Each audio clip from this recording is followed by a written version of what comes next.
Welcome back everyone. সকলোৱে নমস্কাৰ।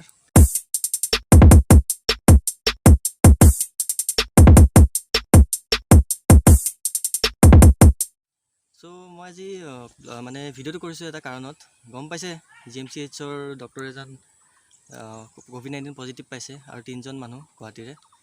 So হেতুলৈ বিশেষ হেৰি হ'ব নালাগে, ভয় খাব নালাগে, সাৱধান হোৱাটো ভাল। চানমাৰী এজন মানুহ আছে, তেখেতৰ হোৱা বুলি কৈছে পজিটিভ। এজন শিলিগুৰিৰ পৰা আহিছে, চাংচাৰীত কাম কৰে, তাতে ভাড়া আছিলে।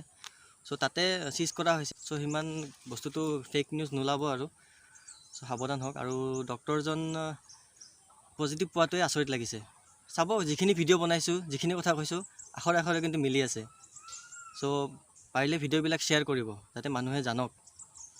আজি ৩-৪ দিনৰ আগতে তেখেতৰ নাতিনী যিগৰাকী কিশোৰী, এই যেতিয়া আমাৰ লকডাউনৰ শিথিলতাটো অলপ কমিছিলে, তেখেতে আইতাকৰ ঘৰলৈ আহিছিলে। তাৰমানে আইতাক আমাৰ বি বৰুৱা কৰ্কট প্ৰতিষ্ঠানৰ কেম্পাছত থাকে, যিহেতু তেখেতে ক্লিনাৰ বি বৰুৱা কৰ্কট প্ৰতিষ্ঠানৰ। কিন্তু পিছত আমি গম পালোঁ যে তেখেতে বি বৰুৱা কৰ্কট প্ৰতিষ্ঠানলৈ অহাৰ আগতে ৩-৪ দিন অহাৰ আগতে তেখেতৰ জ্বৰ হোৱা বুলি আমি এতিয়াহে গম পাইছোঁ।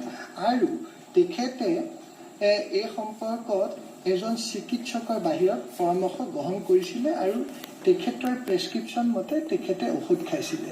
আৰু যিহেতু তেখেতে প্ৰেছক্ৰিপশ্যন মতে ঔষধ খাইছিলে, আৰু এই কথাখিনি আমাৰ ইয়াত যেতিয়া আছিলে, যেতিয়া কেম্পাছত এই কথাখিনি তেখেতসকলে কাকো শ্বেয়াৰ কৰা নাছিলে। আৰু যেতিয়া তেখেত হঠাৎ কালি মৃত্যু হ'ল, তেতিয়া আমাৰ এমপ্লয়ীসকলৰ মাজত অকণমান শংকা হৈ গ'ল।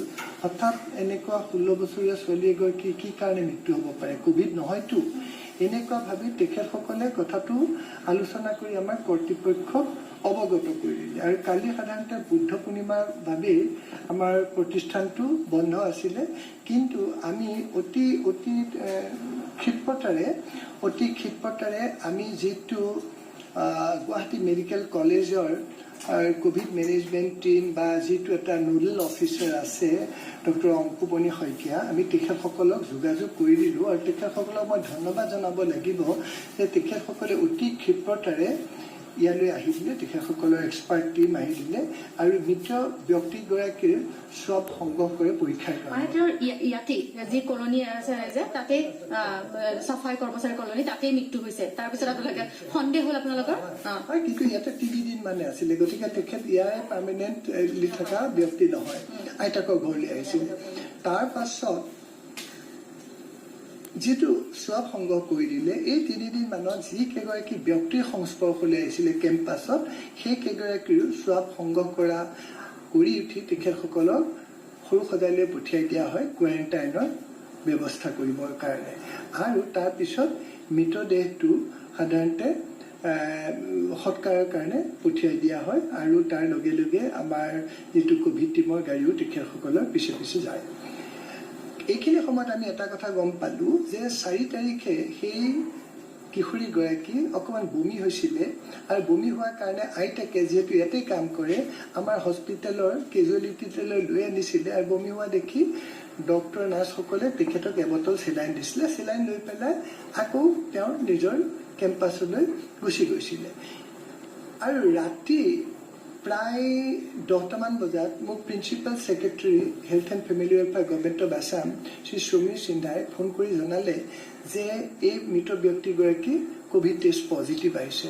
গতিকে তেতিয়া আমি লগে লগে অধিক তৎপৰ হৈ গ'লোঁ, কাৰণ আমি এই কণ্টেক্টবিলাকৰ কথা আহি গ'ল। আৰু ৰাতি প্ৰায় 12:30-1টামান বজাত আমি যি 3গৰাকী নাৰ্ছ সংস্পৰ্শত আহিছিলে, মানে 4 তাৰিখে আপোনালোকৰ ইয়াতে আহিছিলে, চিকিৎসা কৰাইছিলে। সো যিটো কোৱাৰেণ্টাইনৰ কথা কৈছে, কোৱাৰেণ্টাইন কৰিছে হেল্থ ৱৰ্কাৰবিলাকক, কোৱাৰেণ্টাইন জানো যিটো প্ৰকাৰে কৰিছে সেইটো প্ৰকাৰ হৈছে জানো? যদি হৈছে, ডক্টৰজনটো পজিটিভ কেনেকৈ হ'ল ভাবিব লগা কথা। সো বিচাৰত যদি কিবা ভুল হৈ আছে বা কিছুমান নেগলিজেঞ্চি হৈছে হেল্থ ডিপাৰ্টমেণ্টৰ পৰা, সেইখিনি অতি সোনকালে যাতে শুধৰাই লওক। নহ'লে আজি ডক্টৰ, কালি বহুতখিনি মানুহ GMCH হওক, মেডিকেল টীম হওক, যদি পজিটিভ হ'ব লগা হয়, বাকী মানুহৰ কি অৱস্থা হ'ব এবাৰ ভাবি চাওক।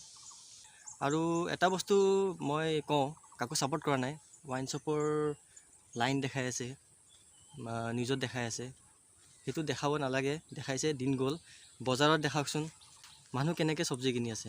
পাচলিৰ পৰা যদি এবাৰ বিয়পি যায় কি ভয়ানক হ'ব ভাবি চাওক। বজাৰত যোনে বজাৰ বিক্ৰী কৰে গুৱাহাটীত য'তেই নহওক চেনিটাইজাৰ ৰাখিব। এজন মানুহে চেনিটাইজাৰ ইউজ কৰিব, হাতখন মুচিব, তাৰপিছত চব্জি ল'ব, নেক্সট এজনক মাতিব, হাতখন ধুব, চব্জি ল'ব। ইজোৱে লাৰিছে সিটোৱে লাৰিছে মানে কি আৰু কি এনেকৈ বিয়পাই আছে দেখোন। কাকো দুখ দি লাভ নাই, আগতে নিজে ঠিক হওক। তাৰ লগতে নলবাৰীৰ কিছুমান ফুটেজ আছে। ইয়াতে যোনটো বজাৰ বহুত মানুহ হয়, কিন্তু আচৰিত লাগিছে নলবাৰীৰ সেই বজাৰত মানুহ কিন্তু সিমান নাই। কিন্তু আমাৰ আজি ফেঞ্চি বজাৰত মানুহ যেনেকৈ ঘূৰি ফুৰিছে, খাবলৈতো পাইছে ন, অকণমানকৈ খাওক না। ট্ৰিটমেণ্টত মেডিচিনত ইনজেকশ্যন খাবলৈ মন আছে। চ' কিবা যদি ভুল কৰিছোঁ চৰি। চ' ভিডিঅ'ত ভালকৈ চাওক, কি ভিডিঅ' দেখাইছোঁ। আৰু এটা অঞ্চলৰো ভিডিঅ' দেখাইছোঁ মই। লকডাউন শিথিল কৰিছে, কিন্তু অঞ্চলৰ নাম হাজোৰ চাইডেদি আহি আছিলোঁ। নিজে চাই লওক, মই নাম নকওঁ কাৰণ বহুতে বেয়া হ'ব। চ' ভিডিঅ'টো চাওক। আৰু গুৱাহাটীত 4টা জোন কণ্টেইনমেণ্ট জোন বুলি কোৱা হৈছে। এটা GMCHৰ 1 নম্বৰ হোষ্টেল, 5 নম্বৰ hostel, next B Borooah cancer institute 3 দিনৰ কাৰণেতো দিছেই বাৰু, লগতে কণ্টেইনমেণ্ট কৰা গৈছে।